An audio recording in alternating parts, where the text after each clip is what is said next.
Hi YouTube. So I'm going to do about 30 tobacco reviews in under 10 minutes. I'll go as fast as I can.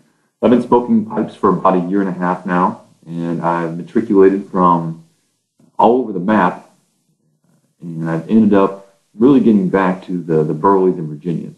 So I'll take you through a little tour here. One by one, I'm going to use kind of a grading scale from an A plus to an F. Some tobaccos I threw out after one or two tries, maybe prematurely. Some tobaccos I had to buy, throw out, watch a YouTube video, buy it again, and give it a second shot. And I'll tell you what those tobaccos are as well. And I've really, sometimes the second shot is worth it. Okay, so I'm going to start over here to the right. Full Virginia Flake is a tobacco that gets a lot of press, a lot of high reviews on this. Now I'm going to go ahead and give this an A minus. It's been about 6 months since I had it. I remember it being very good. But it's not something, for whatever reason, that I felt compelled to order again. What that means is I must have had some other Virginias on hand at the same time when I had this that made a better impression on me and kind of took center stage. So definitely an A minus for full Virginia Flake. Okay, the next one is, I'm going to kind of go over the map here, Larry's Blend. This really blew my socks off when I ordered it for the first time about a year ago. So much so that I ordered, after that first 10, I think I ordered 5 10s in a row. However, I got burnt out on Latakia very quickly, and I think I've had about four of these 10s in storage for about 6 months ever since then. It's still really good. I give it a solid A for what it is. It's just not what I'm looking for anymore. If you're a Latakia fan, Larry's Blend is high grade, produces volumes of smoke, a lot of smoke. Frog Morton's is also a highly rated Latakia blend. In this case, this is the Frog Morton on the Town pipe blend. And this isn't just a Latakia bomb like Larry's Blend is. I thought this had a kind of a good mildness to it.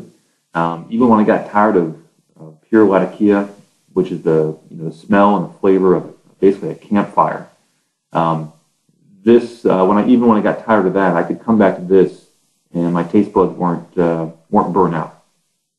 So this is something I would call in between. Plum Cake was actually one of my very first tins that I bought. I only bought it once, and it was a big tin here. But I'm going to go ahead and give this a B plus. If I tried it again, I'd probably rate it differently. But I like the idea that it was kind of sweet, it was kind of an aromatic / Latakia blend, and I really love the tin too. I keep the tin around just because it's so nice. This is something I'll probably order again. I like the idea of a navy rum blend. A navy blend basically means it's partially soaked in rum or cured in rum. So it's going to have a little bit of sweetness to it. Good tobacco, though. GLP's Abington. From what I recall from this, I would give this also a B plus, maybe even an A minus. Again, kind of a Latakia bomb from what I recall. So it's a Balkan style blend. I'm past that stage now, but I would probably order this before I would order Larry's Blend again, just because it's a little more tame from what I remember. What we have here is Pirate Cake, and I said I was past my Latakia stage. I bought I bought Pirate Cake from a shop, not knowing what it was. Got it home, and this is almost 100% Latakia. So I'm going to keep it, but it's going to take me a while to smoke it. But I would give this a B. Because it's just so strong. But if you're a Latakia bomb fan, Pirate Cake may be the one for you. I'm going to go to Rat Ray's Black Maori. I knew what this was. This is a Latakia blend as well, but it has some Black Cavendish in it. And I think this is my gentle entry back into English pipe smoke. It's kind of hard to describe, but it's not a Latakia bomb. It really tastes high quality. It really tastes refined. Rat Ray's is one of my favorite blends, and I'll go through the rest of the Rat Ray's here, but there's something about Rat Ray's blends that it really stands out in terms of the quality of the curing or the quality of the leaf. So this is actually something I would order again. I'm going to give this a solid A. I'll let it dry out a little bit. It is a little bit wet in the tin. Scottish Flake, from what I recall, Scottish Flake and English blends and Balkan blends are all kind of similar. I ordered this because I like the idea of something called Scottish Flake, and from what I recall, this was memorable. I didn't order it again because I ordered like 10 tins of English at the time, but I think this one has something a little unique to it, so I would give this probably a B+. Definitely worth ordering again, if for no other reason, because it's different. I remember this kind of stood out from the pack a little bit. Maybe not necessarily higher, but lateral. And this one, I can tell I loved it because I had so many tins. I actually wrote on a marker "best," and this is McConnell's Oriental pipe tobacco. And at the time, if I was motivated enough to write the word "best" on it, this tells me this stood out from the pack. So I would probably order this before Larry's Blend, and maybe even before Frogmorton's. There was something about the Oriental here that I really love. So I'll probably order that one again as well. Okay, I'm gonna go through all the Englishes here. Squadron Leader, I loved it so much. I ordered like 3 or 4 tins after the first one. It's more of a mild English smoke.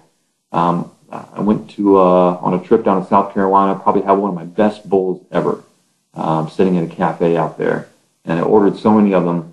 I still have a few here.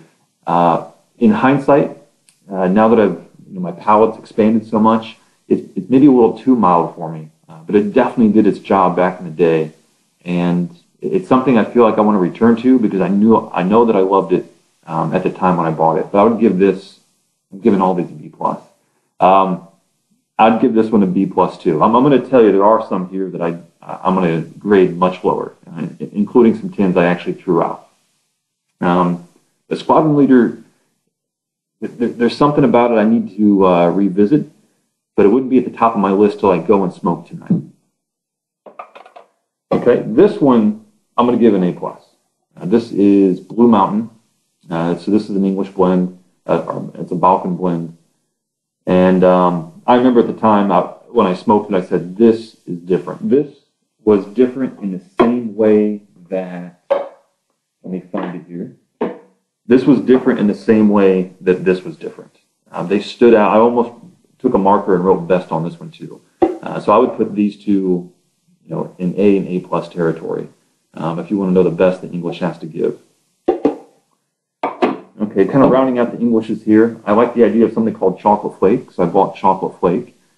There's not a lot of chocolate in it, and it didn't really stand out to me. So I would give this probably a B-. It's worth ordering once. I wouldn't order it twice. Sometimes all the Frogmortons run together for me. This is across the pond. It's kind of hard for me to separate mentally all the Frogmortons, but I think I like this one as well. I'd probably give this a B+. It wasn't. I'm sure it had some complexity to it. Nightcap is one that really gets reviewed a lot and gets a lot of high ratings, and I agree. I'm going to say one of my top 10 bowls of all times was Nightcap. Now, recently it hasn't been. I've tried it several times. It's not one that I went through within a month. I had a couple bowls. I really liked it, and then I put it down and hadn't returned to it for a while. But I would give this a solid B+. I don't think it's the A+ that these two are, Blue Mountain or McConnell's, but there's definitely something there. There's some complexity there. I remember one bowl where I was smoking for about an hour, and I was like, this is really good, and I actually forgot what I was smoking, and it didn't taste like an English. So that last half a bowl had some complexity to it, where I was kind of burning through the Latakia flavor and getting something else. If you forget what you're smoking and you really love it, that's the key signal of a complex blend. I'm running up on 10 minutes here. I'm going to do one more. Key Largo, great blend. This is one that I loved. I'm sorry, I started out hating it. It took me a while to appreciate it because it's got a cigar leaf into it, and I never threw it away, but I came back to it 2 and 3 times. This is complex as well, and once I finally figured out what it's all about, I really love this. It really depends on what you're eating right before it, depending on the kind of the pH balance on your tongue, but Key Largo can be really rewarding. I'm going to do a part 2 here because I'm running out of time. So I'll see you in the next video.